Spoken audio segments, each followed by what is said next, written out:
साथियों नमस्कार। आप जुड़े हैं टिप्स सिविल सर्विसेज से, जहां जिद है सिर्फ जीत की। मैं हूं श्रीकांत त्रिपाठी। जिसे आप दूर से देखते हैं उस पर भरोसा ना करें, क्योंकि दूर से नमक भी चीनी भी दिखता है। रुपहले पर्दे पर रंगीन दिखने वाली दुनिया कितनी बदरंग हो सकती है, इसकी जानकारी हमें हाल ही में प्रकाशित मलयालम फिल्म इंडस्ट्री से संबंधित न्यायमूर्ति के हेमा रिपोर्ट न्यायमूर्ति के हेमा रिपोर्ट, जिसका गठन मलयालम फिल्म इंडस्ट्री की जांच के लिए केरल सरकार द्वारा किया गया था। वर्ष 2017 में किया गया। 2019 में हेमा रिपोर्ट प्रस्तुत की गई, लेकिन अभी खुलासा उसका प्रकाशन अभी हाल ही में 2024 में किया गया। न्यायमूर्ति के हेमा रिपोर्ट ने केरल के मलयालम फिल्म इंडस्ट्री पर महिलाओं के साथ होने वाले यौन दुर्व्यवहार, यौन शोषण, यौन हैरेसमेंट और ऐसे कई अशोभनीय प्रस्ताव, जिसे फिल्म इंडस्ट्री की भाषा में कास्टिंग काउच कहा जाता है, के संबंध में जानकारी देकर पूरी फिल्म इंडस्ट्री में हड़कंप मचा दिया है। बताया गया है इस रिपोर्ट में कि किस तरह कुछ विशेष फिल्म मेकर्स, प्रोड्यूसर्स और अभिनेता, क्योंकि एक प्रकार से उनकी फिल्म इंडस्ट्री में मोनोपोली है, यदि उनकी बात को फिल्म एक्ट्रेस नहीं मानती हैं, उनके अशोभनीय प्रस्ताव को स्वीकार नहीं करती हैं, तो उनका कैरियर बर्बाद हो जाता है। साथियों, इस रिपोर्ट के बाद फिल्म इंडस्ट्री में हल्का समझ गया। बहुत सारी जो फिल्म मेकर्स थे, प्रोड्यूसर थे, निर्माता थे, उन पर अभियोग भी लग रहे हैं, आरोप भी लग रहे हैं। और बहुत सारे हमारे देश के युवा युवतियां एक सुंदर सा सपना लेके फिल्म इंडस्ट्री में जाते हैं, जिस पर एक प्रकार से क्वेश्चन मार्क्स भी लगने लगा है कि हमें हमारी फिल्म इंडस्ट्री, जो कि महिला सशक्तिकरण के लिए कितनी अच्छे से अच्छी फिल्मों को प्रस्तुत करती है, वहां भी महिलाओं को वह सम्मान नहीं मिल पाया है जो मिलना चाहिए। ठीक, दूसरी बात आज हम करना चाहेंगे दीदी लखपति योजना के बारे में। दीदी लखपति योजना 15 अगस्त 2023 को प्रारंभ की गई थी। यह महिलाओं के लिए है। इसकी मुख्य विशेषता यह है कि महिलाएं अपना स्वयं हेल्प ग्रुप, स्वयं सहायता समूह बनाती हैं। इसमें कोई भी महिला सदस्य बन जाती हैं और कोई बिजनेस, व्यापार को स्टार्टअप कर सकती है, शुरुआत कर सकते हैं। इनके लिए master trainings, skill development program चलाए जाते हैं और स्वयं सहायता समूह को 1 लाख से 5 लाख तक बिना ब्याज का मुफ्त ऋण दिया जाता है। बिना ब्याज के ऋण दिए जाते हैं। अभी तक 1 करोड़ दीदी लखपति बन चुकी हैं। आगे 3 करोड़ दीदी लखपति बनने का उद्देश्य रखा गया है।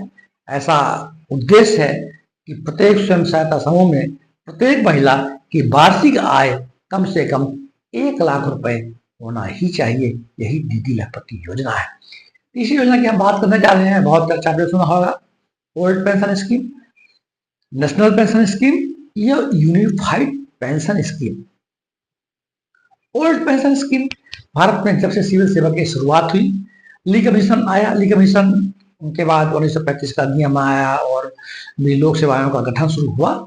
ली कमीशन ने ही इस बात की रिकमेंडेशन किया था कि शासकीय सेवकों को पेंशन मिलना चाहिए, ताकि रिटायर होने के बाद उनकी जिंदगी ठीक से जी सकें और पेंशन मिलने से शासकीय सेवाओं में एक शुचिता बनी रहेगी और भ्रष्टाचार भी नहीं होगा। ली कमीशन ने कहा था कि ब्रिटिश शासन काल में ही पेंशन, शासकीय सेवकों के लिए पेंशन चालू हुई थी, जैसे ओल्ड पेंशन स्कीम का। ये वर्षों से चली आती रही। 1 जनवरी 2004 को ओल्ड पेंशन स्कीम को बंद किया गया और चालू हुआ NPS, national pension scheme. National pension scheme 2004 से अभी तक चलती रही। अभी हाल ही में 2024 में केंद्र सरकार ने एक नई स्कीम लेके आए, यूपीएस, यूनिफाइड पेंशन स्कीम। इन तीनों के अपने अपने फायदे हैं, अपने अपने रास्ते हैं और अपनी अपनी प्रक्रियाएं हैं। ओल्ड पेंशन स्कीम को बहुत अच्छा माना जाता था। ओल्ड पेंशन स्कीम में 33 साल की सेवा को अधिवर्ष की आयु मानते थे। अगर किसी शासकीय सेवक ने 33 वर्ष की अधिवर्ष की आयु पूर्ण कर लिया है तो उसको पूर्ण पेंशन पाने, यानी जितनी उसकी तनख्वाह लास्ट महीने मिलती थी उसकी आधी पेंशन पाने का हकदार था। और जैसे महंगाई बढ़ती तो महंगाई भत्ते ही पाते थे। सरकारी सेवक के मृत्यु होने पर फैमिली पेंशन भी मिलती थी। ये आपको ओल्ड पेंशन स्कीम है, इसमें आपके उपादान जिसे ग्रेच्युटी कहते हैं, समूह बीमा, बहुत सारी बातें थी और पेंशन उसके जीवन में उसको मिलती रहती है जब तक उसकी फैमिली, जब उसके मरने के बाद उसकी फैमिली मेंबर का, उसकी वाइफ पत्नी जीवित है, अविवाहित बच्चे हैं, उनको भी मिलती रहती थी। ये है आपकी old pension scheme. NPS, NPS national pension scheme, यह एक प्रकार की अंशदायी पेंशन स्कीम है जिसमें शासकीय सेवक का जो भी सैलरी मिलती है उसका 10% का कटौतरा होता है, उसको शेयर मार्केट में भी लगता है और फिर 14% का जो अंशदान है सरकार के द्वारा की जाती है। जब शासकीय सेवक रिटायर होता है तो 60% राशि उसको दे दी जाती है, उसका पैसा जमा रहता है और 40% मार्केट में इन्वेस्टमेंट के रूप में रहती है और उसी से उसकी पेंशन बनती है। ये नेशनल पेंशन स्कीम थी, इसका विरोध होता रहा है। पेंशन स्कीम जांच पड़ताल के रिव्यू के लिए स्वामीनाथन कमेटी बनाई। स्वामीनाथन कमेटी के रिकमेंडेशन के आधार पर यूपीएस, यूनिफाइड पेंशन स्कीम लेके आई। यूनिफाइड पेंशन स्कीम में कुछ अच्छी बातें हैं। इसमें यह रिकमेंड किया गया है कि कोई शासकीय सेवक 25 वर्ष की सेवा पूर्ण कर लेता है तो जिस दिन उसका रिटायर होता है उसके साल भर के पाएगी तनख्वाह औसत निकाल करके उसका 50% उसको पेंशन के रूप में दे दी जाएगी। कोई शासकीय सेवा 10 साल की सेवा पूर्ण कर लेता है तो उसको भी पेंशन मिलेगी और पारिवारिक पेंशन का प्रावधान भी है। यह भी एक प्रकार की अंशदायी योजना है। 10% राज्य सरकारी सेवक का जो वेतन मिलता है उसका बेसिक वेतन से कटौती हो जाता है और इसमें एनपीएस में गवर्नमेंट का जो अंशदान था वो 14% था, इसमें 18% है। तो ये है आपका ओपीएस, एनपीएस और यूपीएस। फायदे हैं, हालांकि एनपीएस और यूपीएस में विकल्प का प्रावधान में है। किसी को एनपीएस अच्छा लगता तो एनपीएस में सकता है और कोई यूपीएस में जाना चाहता है, यूनिफाइड पेंशन स्कीम में जाना चाहता है तो यूनिफाइड पेंशन स्कीम में जा सकता है। ये सरकार के प्रावधान है। अगली योजना की हम बात करेंगे, आकांक्षा योजना। आकांक्षा योजना, आकांक्षा योजना बेसिकली मध्य प्रदेश के जनजाति युवाओं के लिए, जनजाति जो समाज के युवा जो पढ़ाई कर रहे हैं और वो इंजीनियरिंग की फील्ड में, मेडिकल के फील्ड में, लॉ के फील्ड में जाना चाहते हैं तो जनजाति कार्य विभाग मध्य प्रदेश द्वारा आकांक्षा योजना निःशुल्क कोचिंग के रूप में प्रदान की जाती है।